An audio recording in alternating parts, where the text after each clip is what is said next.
Hello, ഇന്ന് നമുക്ക് 2 സ്ഥലത്തേക്കാണ് പോവാനുള്ളത്. അപ്പോൾ ആദ്യം നമ്മൾ ആവണേങ്ങാട് വിഷ്ണുമായ ക്ഷേത്രത്തിലേക്കാണ് പോയത്.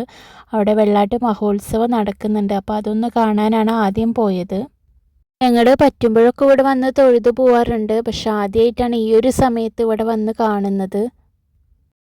3 ദിവസമാണ് ഇവിടെ പരിപാടി നടക്കുന്നത്. വെള്ളി, ശനി, ഞായർ. അതിൽ ശനിയാഴ്ച ദിവസമാണ് കേട്ടോ ഞങ്ങൾ പോയത്. കുറേ വീഡിയോസൊക്കെ കണ്ടിരുന്നു. അപ്പോൾ വരണമെന്ന് നല്ല ആഗ്രഹം ഉണ്ടായിരുന്നു.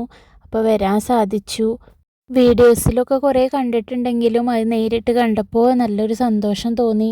അങ്ങനെ ബസ് ഇറങ്ങി കുറച്ച് ദൂരമുണ്ട് കേട്ടോ അമ്പലത്തിലെത്താൻ. അവിടുന്ന് തൊട്ട് അമ്പലത്തിൻ്റെ ഉള്ളിൽ വരെ പൂക്കളെ കൊണ്ട് അലങ്കരിച്ചിട്ടാണുള്ളത്. നല്ല ഭംഗിയുണ്ടായിരുന്നു കാണാൻ. ഞങ്ങൾ പിന്നെ അമ്പലത്തിലെത്തി. അവിടെ കുറേ നേരം നിന്ന് കുറേ വീഡിയോസും കുറച്ച് ഫോട്ടോസൊക്കെ എടുത്തു. കുറേ നേരം നിന്ന് അവിടെ നോക്കി കണ്ടതിന് ശേഷമാണ് കേട്ടോ ഞങ്ങൾ അകത്ത് കയറിയത്.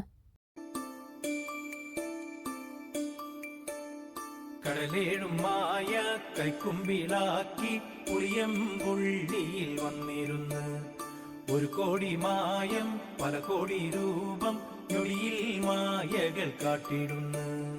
കടലേഴുമായ കൈക്കുമ്പിളാക്കി പുളിയമ്പുള്ളിയിൽ വന്നിരുന്ന് ഒരു കോടി മായം പല കോടി രൂപം.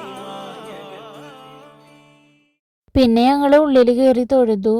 സാധാരണ ദിവസം വരുന്ന പോലെയല്ല, നല്ല തിരക്കുണ്ടായിരുന്നു. അങ്ങനെ തൊഴുതിറങ്ങി കുറേ നേരം അവിടെ ഉള്ളിൽ തന്നെ ഇരുന്നു. ഇത് ഉള്ളിലുള്ള കാഴ്ചകളാണ്. നല്ല രസമുണ്ടായിരുന്നു. ഓരോ ഭാഗവും കാണാനും നല്ല ഭംഗിയുണ്ടായിരുന്നു. ഞങ്ങളവിടെ കുറേ സമയം ഇരുന്നു. പിന്നെ മോൾക്ക് വിശക്കണമെന്ന് പറഞ്ഞപ്പോൾ പിന്നെ ഞങ്ങൾ ഭക്ഷണം കഴിക്കാൻ പോയി. തിരക്കുള്ളത് കൊണ്ട് വേഗം തന്നെ നിൽക്കാമെന്ന് വിചാരിച്ചു. സ്ത്രീകൾക്ക് മാത്രം വേറൊരു ക്യൂ ഉണ്ടായിരുന്നു. അതിലാണ് ഞങ്ങൾ കയറിയത്. വിചാരിച്ച പോലെയല്ല, വേഗം ഇറങ്ങാൻ പറ്റി. ഞങ്ങൾ 3ാമത്തെ ട്രിപ്പിലാണ് കേട്ടോ കയറിയത്.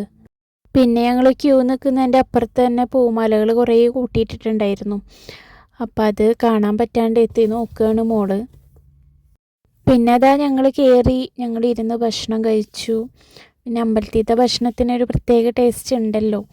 അപ്പം അങ്ങനെ കഴിച്ചിറങ്ങി. മേലെ നിന്നിട്ടുള്ള വ്യൂ ആണ് കേട്ടോ അത്. ഞങ്ങളവിടെ നിന്ന് ഇറങ്ങി അമ്പലത്തിൽ പിന്നെ ഉള്ളിൽ കയറാൻ നിന്നില്ല. ഞങ്ങളവിടെയൊക്കെ നടന്ന് കുറേ നേരം അവിടെ ഇരുന്നു. വേറെ ഒരു സ്ഥലത്തും കൂടി പോകണമെന്ന് പറഞ്ഞിരുന്നല്ലോ. അപ്പോൾ മോൾക്ക് കളറിങ് കോമ്പറ്റീഷൻ ഉണ്ട്. അത് ചാവക്കാടാണ്.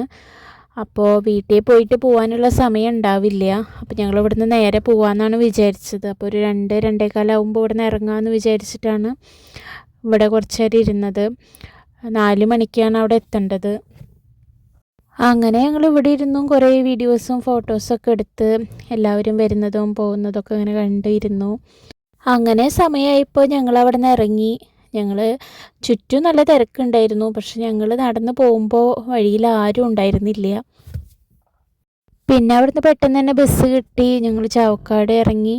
അവിടുന്ന് ഓട്ടോ വിളിക്കുകയാണ് ചെയ്തത്. മണത്തല പള്ളി ഹാളിലായിരുന്നു പരിപാടി നടക്കുന്നുണ്ടായിരുന്നത്.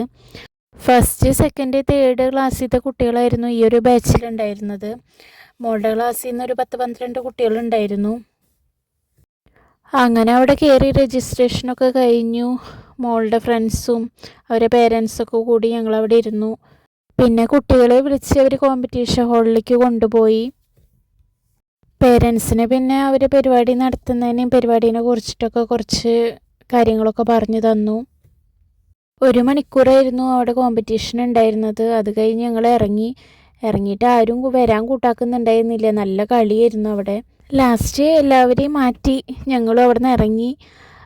ഒരു പേരൻറ്റും മോനും ഞങ്ങളുടെ കൂടെ ഉണ്ടായിരുന്നു. സെയിം റൂട്ടായിരുന്നു. അപ്പോൾ ഞങ്ങൾ ഒരേ ബസ്സിലായിരുന്നു ഉണ്ടായിരുന്നത്. അതിൻ്റെ കളിയാണ് ഈ കാണുന്നതൊക്കെ. അങ്ങനെ അതാ ഞങ്ങൾ ബസ് ഇറങ്ങി വീട്ടിലേക്ക് നടക്കുകയാണ്. രാവിലെ കറക്റ്റ് 10 മണിക്ക് ഇറങ്ങിയതാണ്. 6:30 ആയി വീട്ടിലെത്തുമ്പോൾ. അപ്പോൾ എല്ലാവർക്കും വീഡിയോ ഇഷ്ടമായിച്ചെങ്കിൽ ഒന്ന് സപ്പോർട്ട് ചെയ്യാം. ടാറ്റാ.